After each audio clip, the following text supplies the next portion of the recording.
आज जो business mathematics में हम पढ़ने जा रहे हैं बिज़नेस अर्थमेटिक्स, ये बहुत ही इम्पॉर्टेंट और जो है इंटरेस्टेड जो है वो चैप्टर है। इसको स्टार्ट करने से पहले, जो मेन टॉपिक को स्टार्ट करने से पहले आपको पता होना चाहिए अर्थमेटिक क्या है।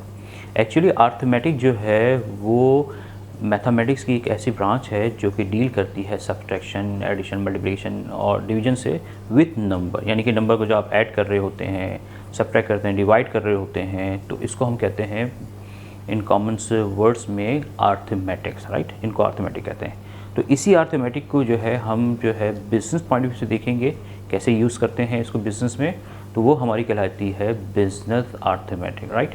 तो अर्थमेटिक आपको जो है कैसे पता चलेगा क्या है।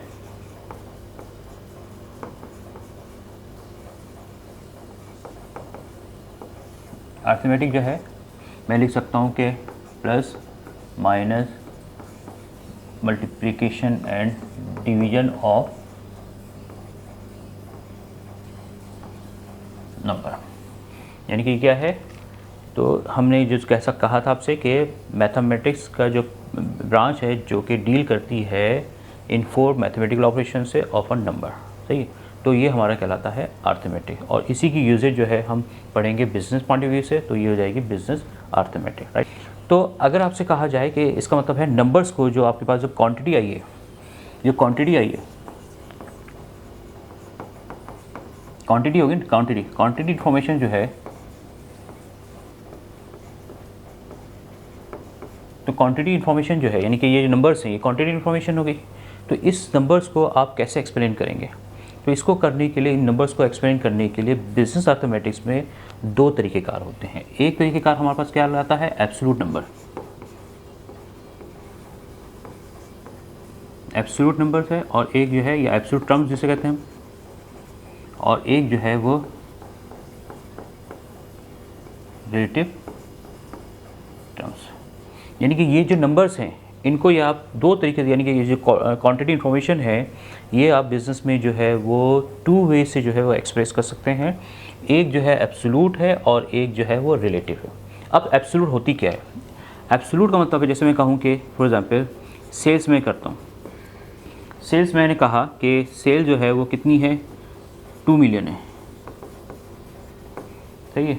मैंने कहा कि जो कॉस्ट जो है वो 1 मिलियन है। तो एब्सोल्यूट का मतलब होता है कि जो इन्फॉर्मेशन, जो क्वांटिटी इन्फॉर्मेशन जैसे आपके पास थी विदाउट प्रोसेस किए हुए, यानी कि जिसको हम कहते हैं स्टैंड अलोन या ऑब्जर्व जो क्वांटिटी थी, उसको हमें जो है हमें कहा जाता है एब्सोल्यूट टर्म। जैसे 2 है, 1 है, ये एब्सोल्यूट। जिससे जैसे आपने कहा कि भाई मेरे अकाउंटिंग में जो है वो 70 मार्क्स आए हैं, तो ये 70 जो है वो हमारे पास एब्सोल्यूट टर्म है, राइट। अब रिलेटिव वैल्यूज़ क्या होती है। रिलेटिव्स का देखें, जिस जाहिर है रिलेटिव्स का मतलब ये होगा कि आप इसको किसी भी क्वांटिटी को, इंफॉर्मेशन क्वांटिटी को जो है किसी रेफरेंस से जो है वो एक्सप्रेस करेंगे, तो वो कहलाएगी रिलेटिव। मैं एग्जांपल देता हूँ, फिर उसके बाद उसको मज़ीद जो है उसको एक्सप्लेन करूँगा। जैसे मैंने कहा कि आपने अपने मार्क्स जो लिए हैं, एग्ज़ाम में जो मार्क्स लिए हैं वो 65% लिए हैं। क्या लिए हैं, 65% मार्क्स लिए हैं। तो ये जो है हमारे पास 65% जो है वो रिलेटिव है। क्योंकि ये कैसे आई होगी, ये इसको आपने प्रोसेस किया, कंपेयर किया अपने ऑब्टेन मार्क्स को टोटल मार्क्स से, फिर उसको आपने जो है वो एक्सप्रेस किया इन टर्म्स ऑफ परसेंटेज में, तो ये हमारी वैल्यू कहलाती है रिलेटिव वैल्यू कहलाती है। इसी तरह से अगर मैं कहूँ कि मैंने कहा कि कोई आपके पास अमाउंट है और इस अमाउंट को जो है आपने डिस्ट्रीब्यूट कर दें 1:2 में, 2 लोगों में तकसीम कर दें, 2 लोगों में डिस्ट्रीब्यूट करते हैं, यानी 1:2, इसको पढ़ते कहते हैं 1:2। तो ये भी क्या है, एक रिलेशनशिप है बिटवीन 2 टर्म्स। तो ये हमारी वैल्यू कहलाती है रिलेटिव। तो इन इजी वर्ड्स में हम कह सकते हैं कि वो तमाम क्वांटिटी इन्फॉर्मेशन जो जिस तरह से आपके पास थी उसको उसी की ओरिजिनल फॉर्म में जो है एक्सप्लेन करते हैं, वो हमारी कहलाती है एब्सोल्यूट वैल्यू। और क्वांटिटी को इन्फॉर्मेशन को किसी दूसरे रेफरेंस के लिहाज से, दूसरी टर्म्स के लिहाज से या दूसरी क्वांटिटी के लिहाज से अगर उसको एक्सप्लेन करके किया जाएगा तो वो हमारे पास कहलाता है रिलेटिव टर्म्स कहलाएगा, राइट। तो परसेंटेज है, रेशियो है, ये सारी की सारी जो है हमारे पास रिलेटिव टर्म्स कहलाती है, राइट। यहाँ तक समझा गए। अब मैंने यहाँ लिखा है कि रिलेटिव टर्म्स, रिलेटिव हम जो है इस बिजनेस मैथमेटिक्स में और ये बिजनेस अर्थमेटिक में हम ये वैल्यूज़ पढ़ेंगे रिलेटिव टर्म्स, राइट। हमारा जो इसमें डिस्कशन है वो सारा का सारा रिलेटिव टर्म्स के बारे में होगा। लेकिन रिलेटिव टर्म आएगी कहाँ से, वो एब्सोल्यूट वैल्यू से ही जो है निकल कर आएगी, राइट। लेकिन रिलेटिव टर्म्स में हम इसको आज देखेंगे, राइट। अब रिलेटिव टर्म्स में सबसे जो मेन होता है वो है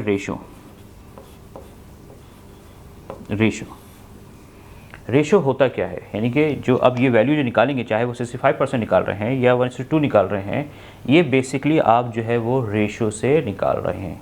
तो रेशो है क्या? रेशो कहते हैं कि कंपैरिजन बिटवीन या relationship between the two similar quantity. तो जो सिमिलर क्वांटिटीज़ होंगी उनके दरमियान जो कंपैरिजन होगा, और मोर देन जो है वन जो कंपैरिजन होगा, मोर देन वन क्वांटिटी होनी चाहिए, तो वो हमारा कहलाता है रेशो, सही है। तो रेशो को हम लिख सकते हैं कि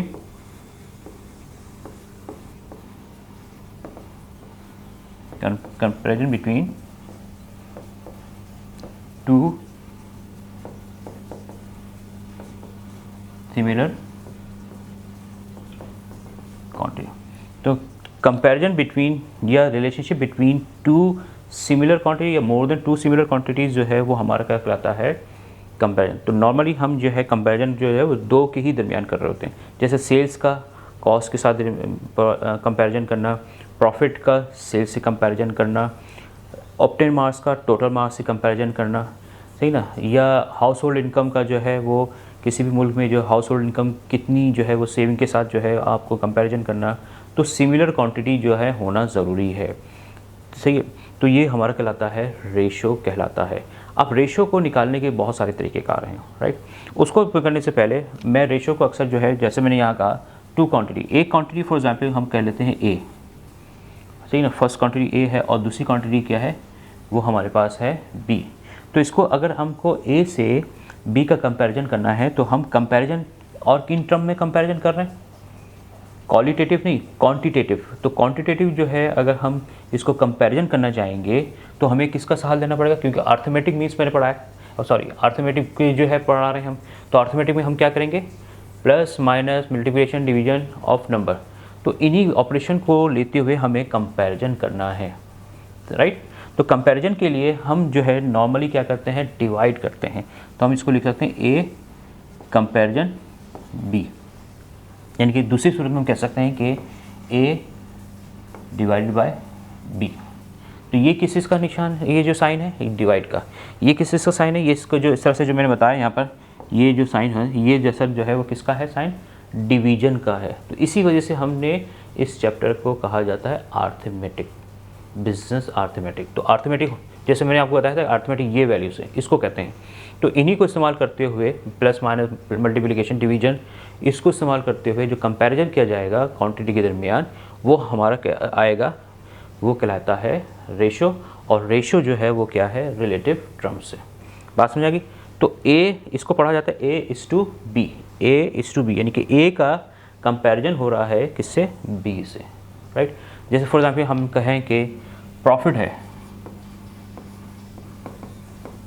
आपके पास 1 मिलियन है, राइट। प्रॉफिट कितना है आपके पास, 1 मिलियन, जबकि सेल्स आपके पास है 5 मिलियन। मैं कहूँ कि इनके दरमियान कंपैरिजन निकालें, इनके दरमियान अगर हम ये निकालें कि प्रॉफिट और सेल्स के दरमियान कंपेयर निकालें कि प्रॉफिट कितना हुआ है, परसेंटेज में निकालेंगे, प्रॉफिट डिवाइड बाय सेल्स, सही ना। यानी कि इसको हम कह सकते हैं कि प्रॉफिट कंपैरिजन सेल्स। तो प्रॉफिट कितना आपके पास है, 1 मिलियन, और इसको जो है 5 मिलियन से करते हैं। इसको आपने इसको जो है इसको कैसे शो कर सकते हैं, इसको शो कर सकते हैं 1:2, या हम इसको कर सकते हैं 20%। हम कहेंगे कि जो प्रॉफिट हमारे पास हुआ है वो कितना हुआ है, 20% का जो है वो प्रॉफिट हुआ है। अब रिलेटिव टर्म्स को निकालने के तरीक़ेकार हैं, राइट। तो रिलेटिव निकालने के कितने तरीक़ेकार हैं हमारे पास, यहाँ देखें।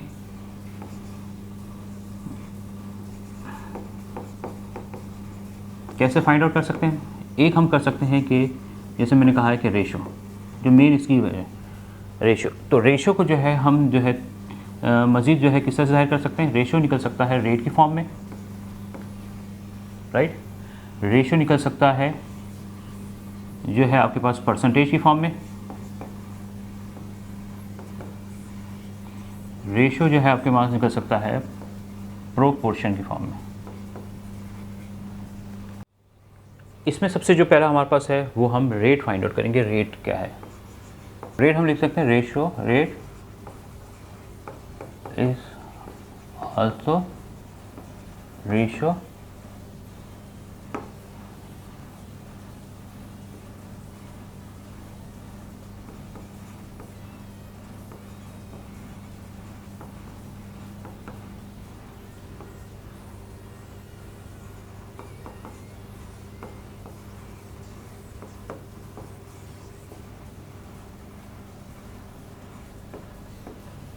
मैंने लिखा है यहाँ पर मैंने रेट की एक छोटी सी लिखी है कि rate is also ratio with to quantity with units of measurement. तो रेट जो है, जो कंपैरिजन होगा वो बेसिकली जो है टू क्वांटिटी के दरमियान होगा और इसका कोई ना कोई यूनिट होगा। यूनिट का मतलब क्या होता है? जैसे पर आवर, पर रुपीज़।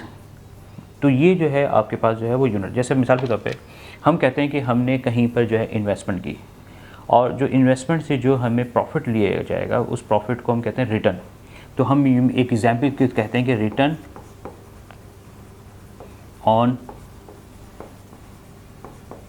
इन्वेस्टमेंट। मैं कहता हूँ रिटर्न ऑन इन्वेस्टमेंट जो है वो 5% है। ये 5% लिख दिया। तो आप आपको कहते हैं कि रिटर्न ऑन इन्वेस्टमेंट, आपने कहीं इन्वेस्टमेंट की तो और ये इन्वेस्टमेंट में जो आपको रिटर्न होगा वो 5% है। ये इनकम्प्लीट इन्फॉर्मेशन है, सही ना? ये आया तो है ये रेट, ये क्या है हमारे पास? रेट है। देखिए हम कहेंगे पर ईयर। तो ये जो है इसका पर ईयर क्या हो गया? यूनिट हो गया। यानी कि जो 5% का जो प्रॉफिट हुआ है वो हमें जो है पर ईयर के हिसाब से होगा। तो ये रेट ऑफ इंटरेस्ट आ गया। तो ये जो दरअसल ये वैल्यू निकाली है 5%, सही है? ये 5% जो वैल्यू है वो दरअसल जो है वो हमारे पास क्या है? रेट है। और ये आया कैसा होगा 5% रेट? ये जो है वो मैंने आपसे कहा है कि ना रेशो है। तो ये बिटवीन टू क्वांटिटी के हमने कंपैरिजन करके जो है वो हम यही निकालने जा रहे हैं आपसे। लेकिन जो बेसिकली मैं आपको जो है वो इसकी जो एक बेसिक कॉन्सेप्ट जो है वो डेवलप कर रहा हूँ। ये जो रेट है आपको या रेशो है, सही ना? मैं अक्सर इंटरचेंजेबल जो है टर्म्स इस्तेमाल कर सकता हूँ यहाँ पर कि रेट एंड रेशो, राइट? दोनों एक ही चीज़ है। तो अब इसको हम कैसे जो है रेट को हम जो है वो बयान करते हैं। देखिए यहाँ पर मैंने बताया 5% बताया। यहाँ पर हम रेट को जो है वो 3 तरीके से जो है वो हम जो है एक्सप्रेस कर सकते हैं। पहला जो है हमारे पास, जैसे हम कर सकते हैं रेट को जो है वो फ्रैक्शन में जो है वो किया जा सकता है। Fraction, right? फ्रैक्शन में जो है आप रेट को जो है वो या रेशो को दे सकते हैं, या डेसिमल में, या डेसिमल फ्रैक्शन इसे कहते हैं हम।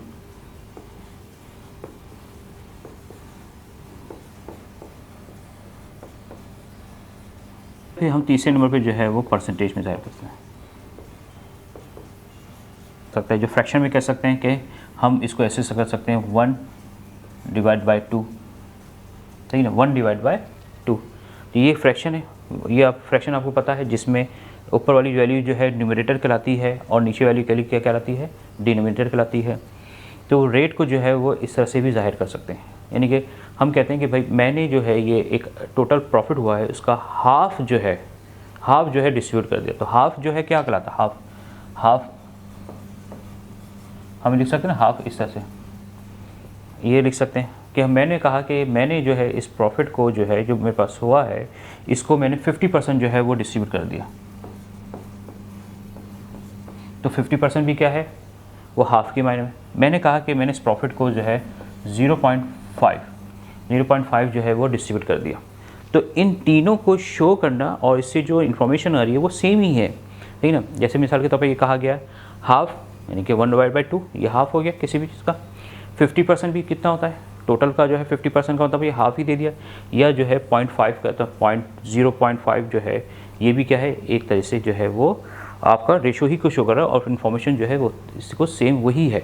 तो इस तरीके से रेट और रेशो को जो है हम फ्रैक्शन में भी ले सकते हैं। जैसे फ्रैक्शन में जो होता है डिनोमिनेटर और न्यूमरेटर के फॉर्म में। इसी डेसिमल फ्रैक्शन क्या कहलाएगी? जैसे 0.05 हो गया, 0.5 हो गया। और परसेंटेज क्या हो गया आपके पास? 50% है। अब हम यहाँ देखना चाह रहे हैं कि यूज़ ऑफ रेशो को हम किस तरह से जो है वो यूज़ करेंगे बिजनेस अर्थमेटिक्स में, या हम सिंपल से वे में कहें कि बिज़नेस में कैसे यूज़ किया जाता है। फॉर एग्जांपल एक फर्म है और उसमें जो है वो 2 पार्टनर्स हैं और उसको सर्टेन प्रॉफिट हुआ है। इस सर्टेन प्रॉफिट को जो है इन टू पार्टनर्स के बिटवीन जो है वो हमने डिस्ट्रीब्यूट करना है। तो ये डिस्ट्रीब्यूट हम कैसे करेंगे, वो हम करेंगे रेशियो के हिसाब से। तो रेशियो का हम लिख सकते हैं कि ratio is used in distributing given quantity in given contribution. गिनती कंट्रीब्यूशन का मतलब ये कंट्रीब्यूशन आएगा कैसे, ये कंट्रीब्यूशन ये ऐसे भी आ सकता है कि दोनों पार्टनर्स हैं और दोनों के दरमियान जो है प्रॉफिट जो है वो इक्वली डिस्ट्रीब्यूट होगा, एक ये कंट्रीब्यूशन है। या फिर जो है ये हो सकता है कि आपसे कहा जाए कि 1:2, यानी कि एक को जो है 1 हिस्सा मिलना चाहिए, पार्ट मिल जाएगा, और 2 को जो है प्रॉफिट का डबल मिलना चाहिए। तो ये सारे के सारे जो है वो रेशियो के कंट्रीब्यूशन होते हैं और ये डिपेंड करता है कि क्वेश्चंस पे और रियल लाइफ में जो है वो अगर बिज़नेस है तो पार्टनर्स हैं या एक्सपाइजर जो भी हैं उनके दरमियान जो टर्म्स हुई हैं, कंडीशंस हैं, उस पर डिपेंड करता है। तो एग्जामिनेशन पॉइंट ऑफ व्यू से जो है क्वेश्चन जो है वो रेशियो के किस तरह से आ सकते हैं, एग्जामिनेशन पॉइंट ऑफ व्यू से जो है रेशियो के क्वेश्चन इस तरह से आ सकते हैं कि उसमें आपको गिवन क्वांटिटी दी जाएगी और गिवन सिनेरियो दी जाएगा कि ये रेशियो आपने इस पार्ट में इस तरीके से डिस्ट्रीब्यूट करने हैं, राइट, समझ आ गई। तो हमारा ये जो हम आपको बताएंगे कि ये क्वेश्चन कैसे किए जाते हैं एग्जामिनेशन पॉइंट ऑफ व्यू से, राइट। और साथ साथ में जो है वो तमाम जो प्रोफेशनल्स हैं जिनको अभी प्रॉब्लम है इसमें रेशियो के किस तरह से किया जाता है वो भी यहाँ पर जो है वो देख लें। तो हम क्वेश्चन स्टार्ट करते हैं। अब मैंने यहाँ पर एक क्वेश्चन लिखा है और एक क्वेश्चन सिंपल क्वेश्चन है और इसी को बेस बनाते हुए आप तमाम क्वेश्चन जो है कर सकते हैं। आपको इसका एक जो पर्टिकुलर मेथड है उस पर्टिकुलर मेथड को फॉलो करना है और इस फॉलो करते हुए आप जो है किसी तरह से क्वेश्चन आ जाए वो आप आराम से कर सकते हैं। तो हमने पहला क्वेश्चन लिखा है, a cash price of ₹1000 has to be distributed between 2 student A and B, यानी कि एक कैश प्राइस मिला है 1000 का और इसको जो है वो 2 स्टूडेंट्स में जो है वो डिस्ट्रीब्यूट करना है, राइट। अब यहाँ पर जो है मिनिमम क्वांटिटी तो 2 होगी और मैक्सिमम क्वांटिटी का जो है कोई लिमिट नहीं है, लेकिन एग्जामिनेशन पॉइंट ऑफ व्यू से इतना भी नहीं हो सकता कि आप उसको कैलकुलेट ना कर सकें। 3 हो सकते हैं, 4 हो सकते हैं, 5 हो सकते हैं, राइट। तो जो भी क्वांटिटी है, जो नंबर्स दिए हैं जिसमें डिस्ट्रीब्यूट करना है वो आपको देखना होगा।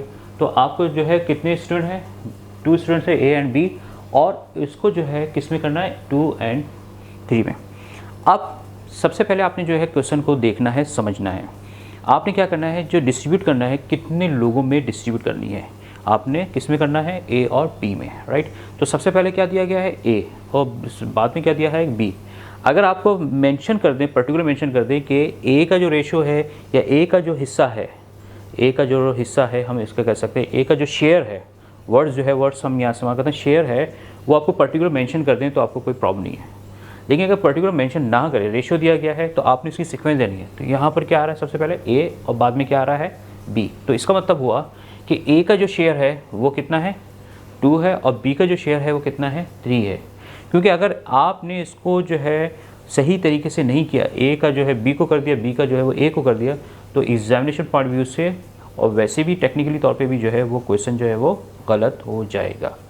अब क्वेश्चन करने के देखें एक एग्जामिनेशन पॉइंट, मैं यहाँ क्विक मेथड करके नहीं बताना चाह रहा हूँ, मैं आपको यहाँ प्रिपरेशन कर रहा हूँ एग्ज़ाम्स की, ठीक है। एग्ज़ाम में आपने कैसे जो है क्वेश्चन को जो है वो करने हैं। तो हम इसको करते हैं कि सबसे पहले आपके पास जो रेशियो दिया गया है, रेशियो कितना है यहाँ पर,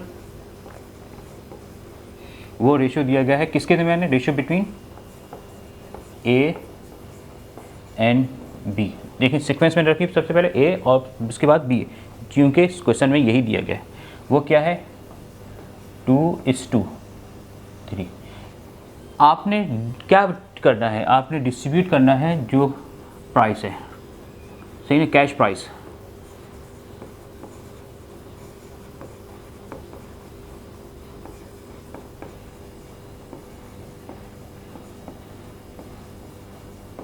वो कितना करना है, ₹1000, सही है। 1000 जो है वो कैश प्राइस डिस्ट्रीब्यूट करना है। और मालूम क्या करने जा रहा है, how much shall each student receive, यानी कि हर स्टूडेंट का शेयर कितना होगा। तो ये आपने जो है डेटा बनाया पहले। अब इसको करते कैसे, अब इसका जो है प्रोसेस है वो कैसे करते हैं। सबसे पहले जब आप सोल्यूशन करना है उसमें आपने क्या करना होगा, यानी कि इसकी मैं एग्जाम्पल ऐसी देता हूँ। ये एक आपके पास जो है केक है, ये आपके पास केक है। इस केक को जो है आप अगर इस तरह से डिवाइड कर दें तो इस कितने हो जाएंगे, 2 पार्ट्स हो गए, सही ना। तो है तो ये पूरा अगर ये पूरा का पूरा फुल केक है, इसको मज़ीद और डिवाइड करना चाहें तो ये कितना हो गया, 4 पार्ट्स हो गए, सही ना। तो इन तमाम 4 पार्ट्स को अगर आप ऐड करते चले जाएं, यानी कि इन तमाम को ऐड करते जाएं, तो आके ये पूरा का पूरा केक बन जाएगा। तो इसी तरह से अगर हम इसको कहेंगे सम ऑफ, तो हम यहाँ सबसे पहले निकालेंगे सम ऑफ रेशो।